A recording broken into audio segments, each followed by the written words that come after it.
We hold these truths to be self-evident, that all men are created equal. It's a crooked system, folks. It's a crooked system. Can you picture my prophecy? Human rights are in peril.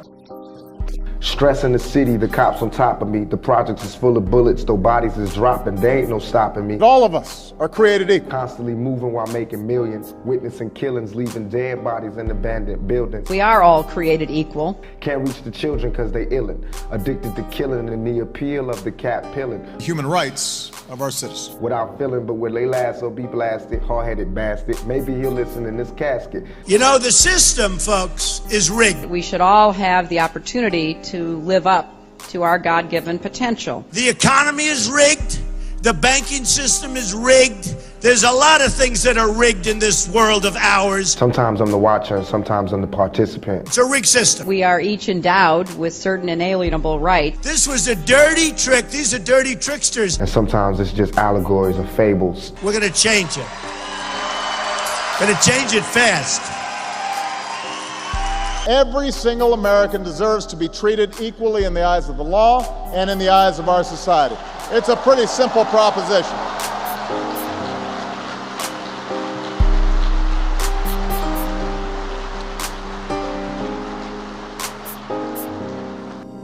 Can't nobody, can't nobody, can't nobody, can't nobody. I've been lied on, talked about, and cheated. I've been scandalized, talked about, defeated. But can't nobody save me now but Jesus. Can't nobody save me but Jesus. Can't nobody, can't nobody, can't nobody save me but Jesus. Can't nobody, can't nobody, can't nobody save me but Jesus.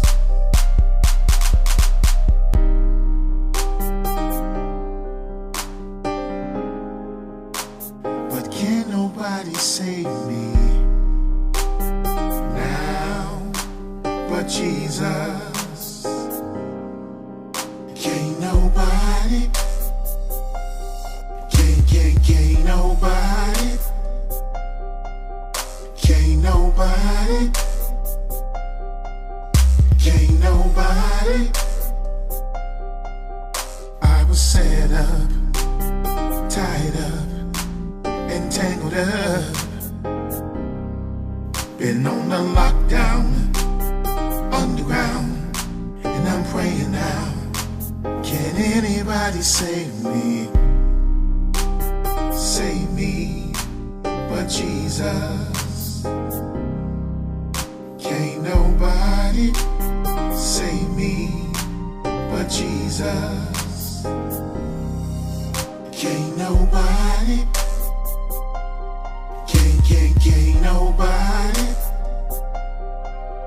can't nobody save me but Jesus. Can't nobody, can't nobody,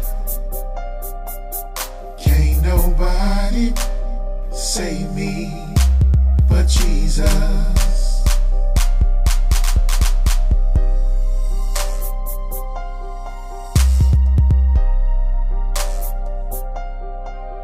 Can't nobody save me but Jesus.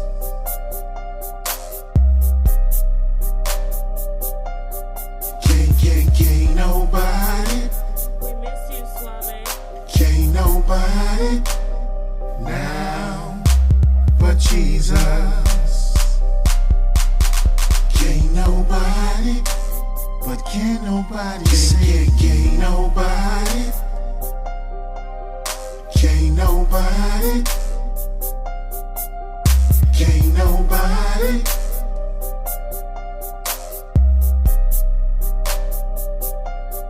Can't.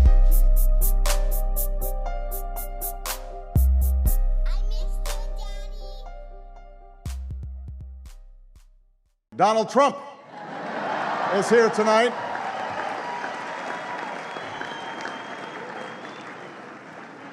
Now, I know that he's taken some flack lately, but no one is happier, no one is prouder to put this birth certificate matter to rest than the Donald. And that's because he can finally get back to focusing on where are Biggie and Tupac.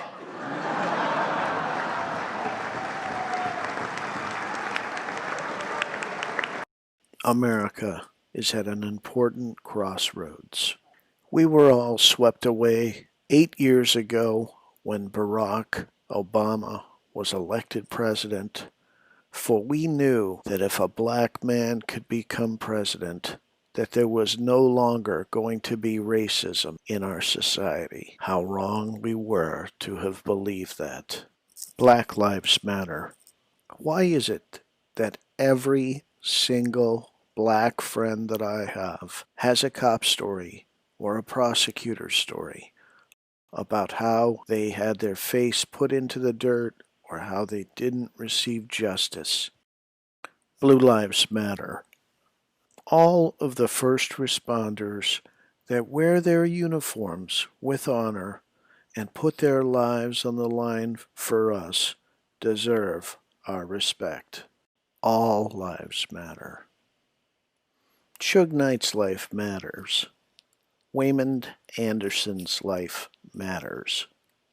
I think if we examine two cases, we get a glimpse into why we have a problem. There is no bigger bad boy than Marion Suge Knight. Suge is short for Sugar Bear. He grew up in Compton. He was a bodyguard, a football player, and he founded Death Row Records. In 1996, there was an assassination attempt on Suge Knight. In the process, Tupac Shakur was shot. He lived for another 6 days, and according to his autopsy, he died from wounds he sustained the night Suge Knight was targeted. Later, Suge Knight would be blamed for the death of rapper Christopher Wallace.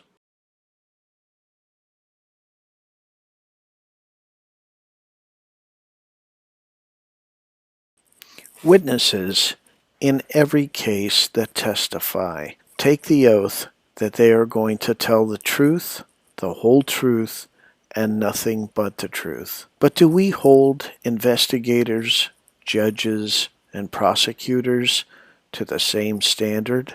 It looks like he drove backwards and struck the victims and then went forward and struck them again as he left.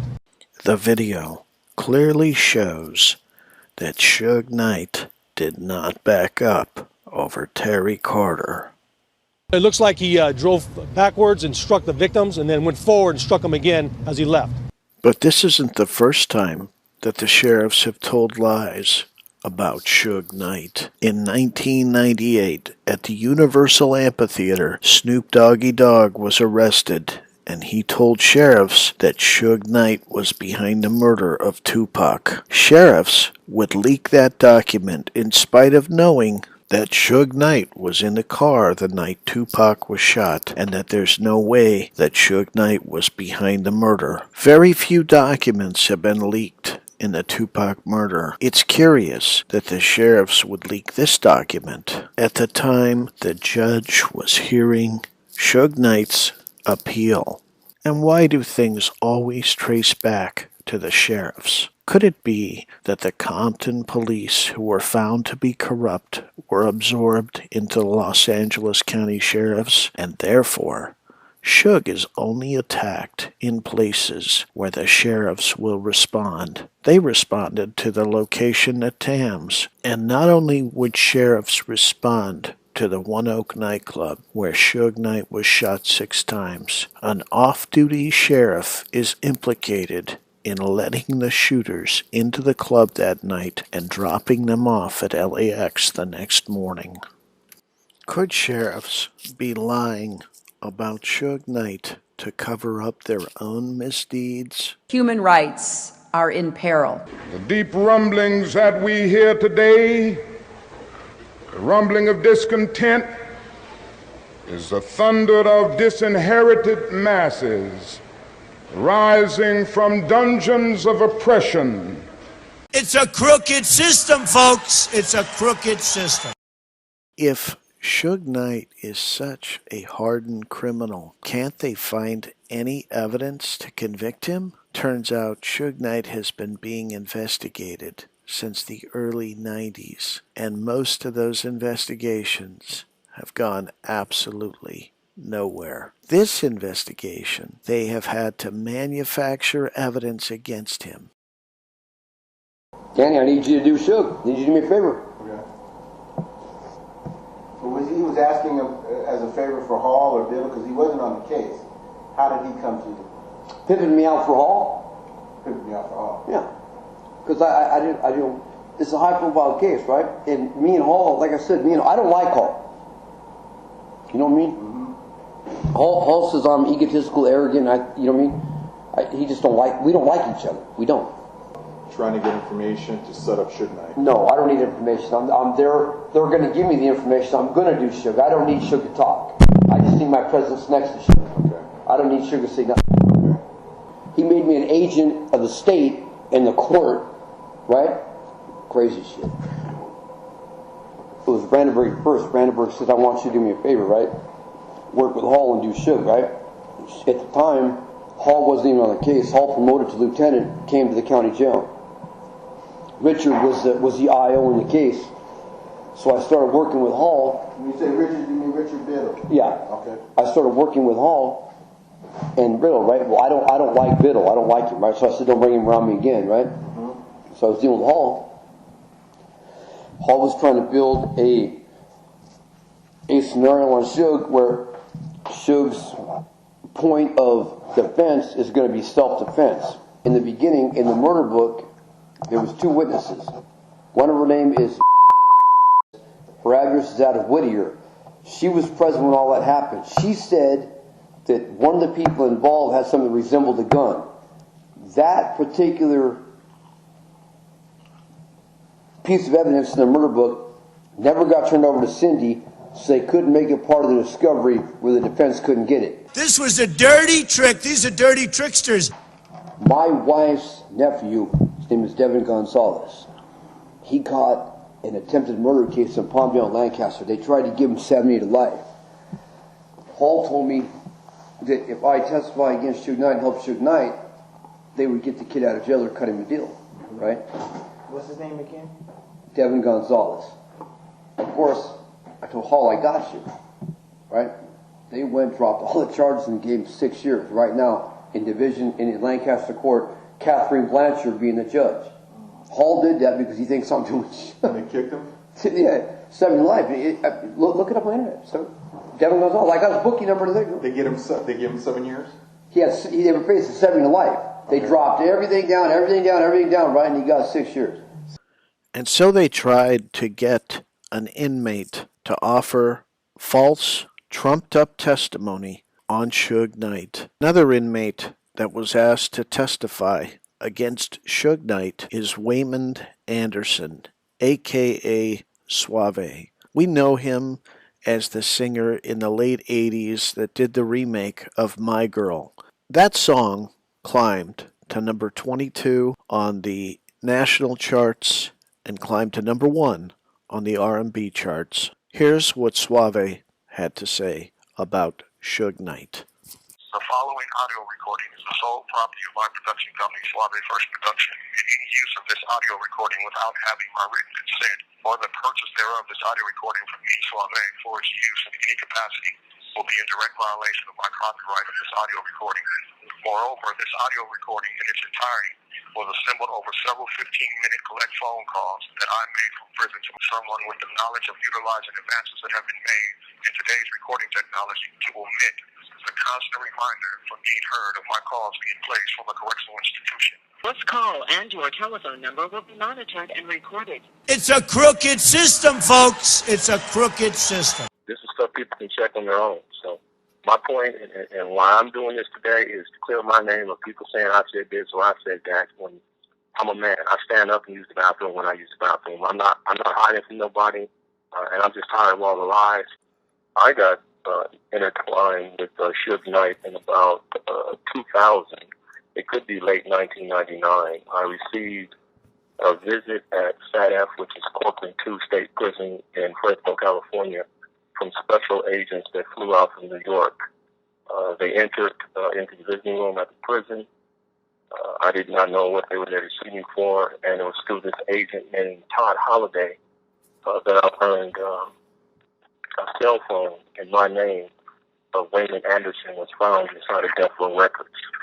On the night of the murder of Christopher Wallace, I'm told by the agent that the cell phone in my name that they found inside of Death Row Records when they served a search warrant on his record label, made phone calls on March the 9th, 1997, near the Peterson Museum. During the interview, they did not tape it. They had what I would call a yellow legal pad with them, and they were using the legal pad to write down information. And they basically told me that if I was to confirm that Marion Suge Knight had something to do with the murder of Christopher Wallace, they would walk me out of prison. And I just looked at them. I wasn't going to lie on Suge, because I had been lied on, and I know exactly what that feels like. Judge Ryan, in law, once a defendant is convicted in post-conviction, we prove what's called a prima facie case, meaning the district attorney had to refute the evidence that we put forth. They not only denied the writ, but they rejected Bishop Philip Coleman's, who died a month before my evidential hearing. The judge stated he told not my investigator, the district attorney's investigators flew to Jackson, Mississippi before Bishop died. And Judge Ryan said the bishop's statement was hearsay. He told the district attorney, I met this man one time in my life. He told the district attorney's investigators that I was with him in Jackson, Mississippi when the crime occurred. Judge Ryan said that it was hearsay. Now, Don Vincent had my case moved to Judge Ryan's courtroom because he told me he was going to do it. I was in Peter Espinola's courtroom. I sent you the motion. Again, Judge Ryan denied evidence that the district attorney went and got. How is that hearsay? I kick myself all the time because when Larry Longo was representing me, they lied and said I said this about Larry Longo. This whole district attorney's office in Los Angeles, in fact, the whole justice system, is just nothing but a big old charade. They do something called case trading. They go after who they want to go after. They have unlimited resources. And when your number come up, they're coming at you with all tricks in the book. And Larry Longo warned me about that. It's a crooked system, folks. It's a crooked system. There is no bigger crooks than the crooks wearing black robes who deny evidence like Judge Ryan. And they have certain judges that they placed their cases before, because going back to Corcoran State Prison, when Special Agent Todd Holliday came to see me, he told me that he could place my case before a judge that would let me walk if I lied and basically verify what they wanted me to say about Suge Knight, that this Walter Johnson, King Tut, whatever you want to call himself, was supposedly saying up in New York. I ain't got no lies to tell about Suge. I know Suge from Galaxy Studios and from Bobby Brown when he was his bodyguard. I was very close with Elton, very close with Terry Carter. I just want the truth to be out there. Don't say that I, Waymond Anderson Joseph, a.k.a. Suave, originally go by way out, said something about Suge that's just not the truth. We never even ran in the same function. He represented something red, I represented something blue. So, how would I know that man's business? Let's be truthful about all this. But what I'm not going to do is lie on somebody like people have lied on me and let a man lose his life like I lost mine for 23 years now and counting for something he didn't do. Now, whatever he may have did, I don't know anything about that. But all I can do is speak about what I know. And again, he had nothing to do with Christopher Wallace's murder, nor did Sean Combs, Puffy, P. Diddy, whatever he wants to call himself, have anything to do with Tupac Shakur's murder.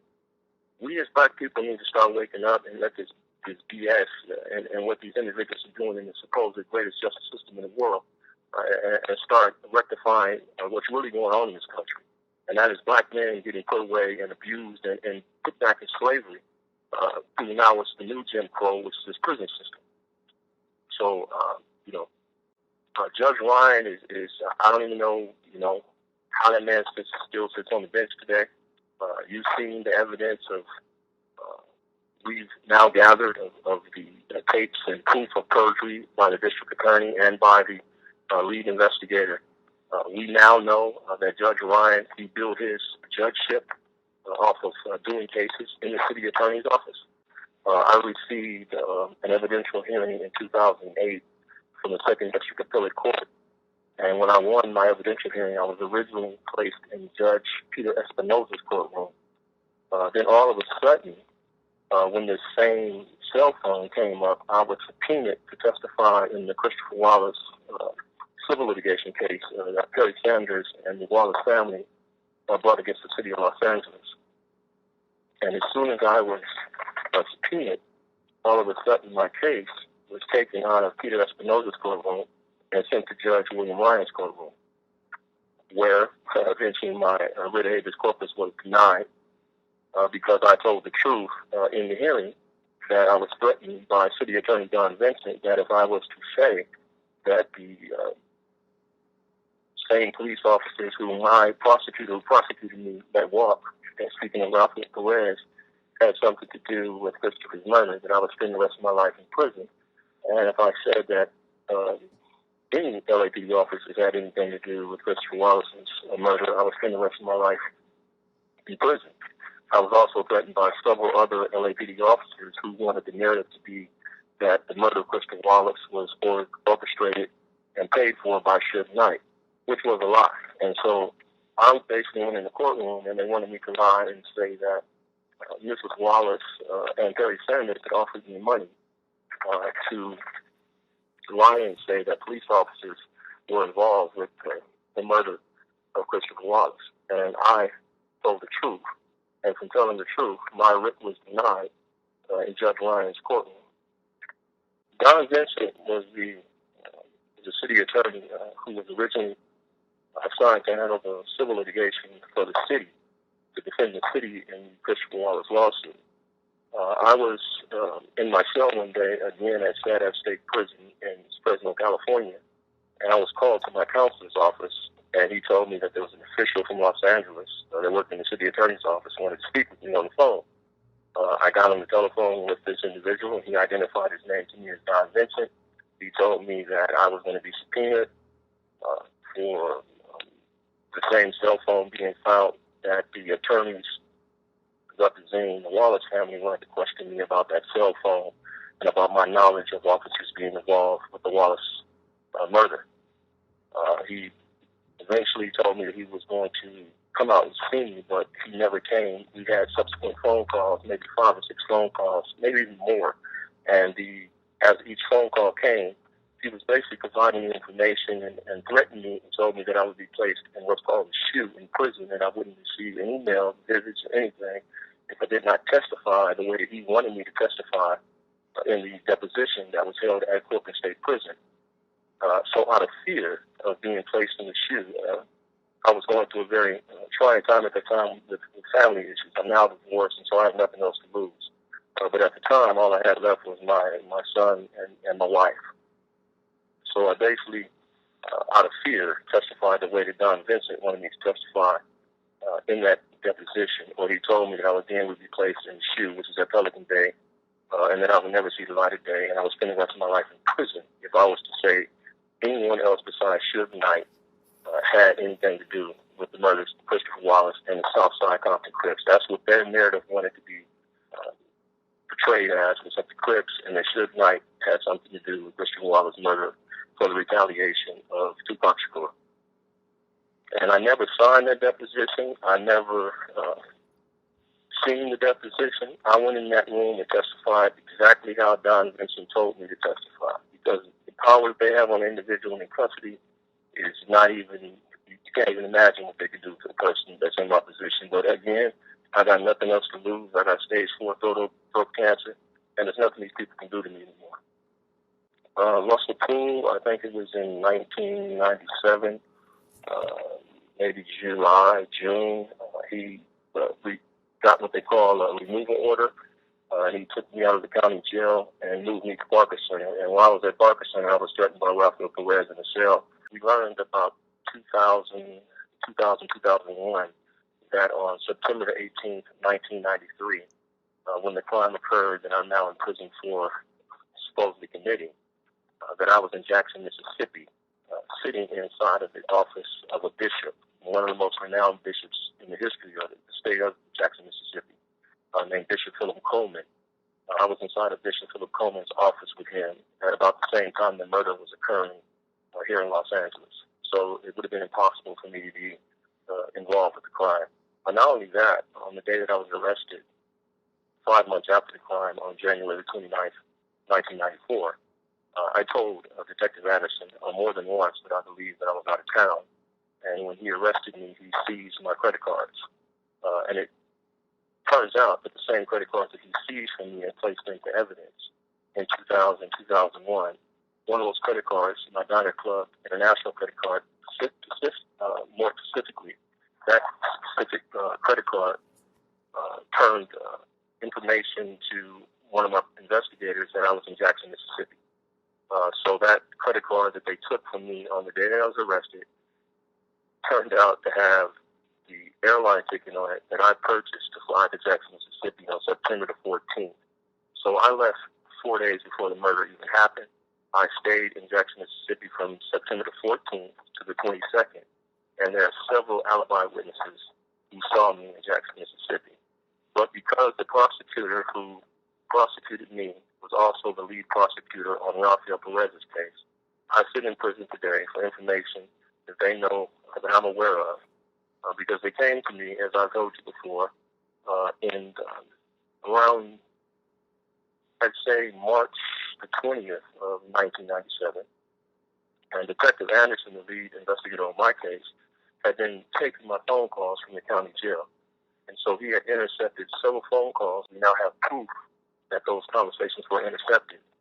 But because of what's on those tapes, I sit in prison for a crime that I didn't have anything to do with. I've lost 23 years of my life for something I had nothing, I repeat again, nothing to do with.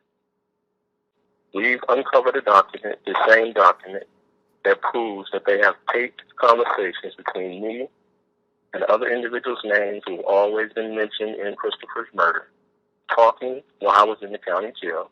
And we now have proof that the individual that she came into the courtroom in 2008 and said, I made this witness up. We now have proof that she negotiated tape phone calls and visits to be tape recorded. And she got on the stand in 2008 and stated that she believed that I made this individual up. We now have independent witnesses who can verify that there was a visit that took place, that she has a tape of this person now. So she lied on the stand. Not only did she lie, but the lead investigator verified her lie on the stand. And so this document, dated March, I believe, 26th of 1997, was generated by now a judge. His name is Mark Sutton. He used to be my attorney, but he's now a judge. So there's no way for her to back out of this now and say she didn't, she made an error, or she just, maybe forgot, or nonchalantly, it's been so long.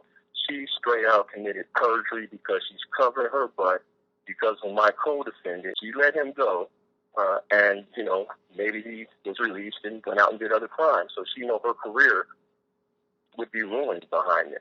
But I just want to say on this tape, and want everybody to hear this, that Suge Knight had nothing to do with Christopher Wallace's murder, nor did Sean Combs have anything to do with Tupac Shakur's murder.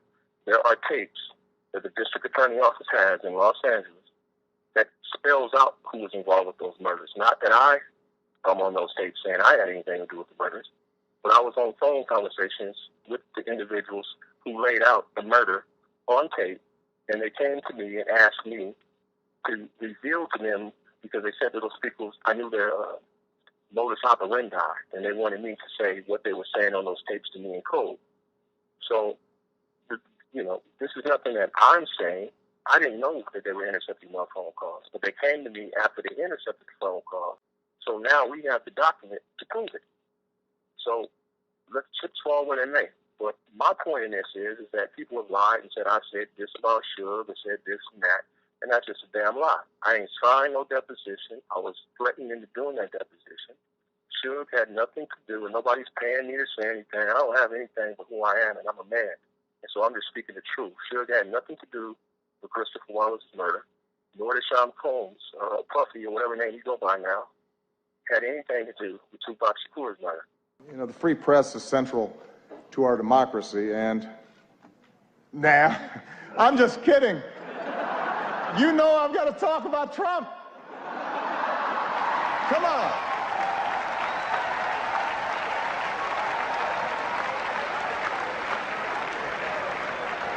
We weren't just going to stop there.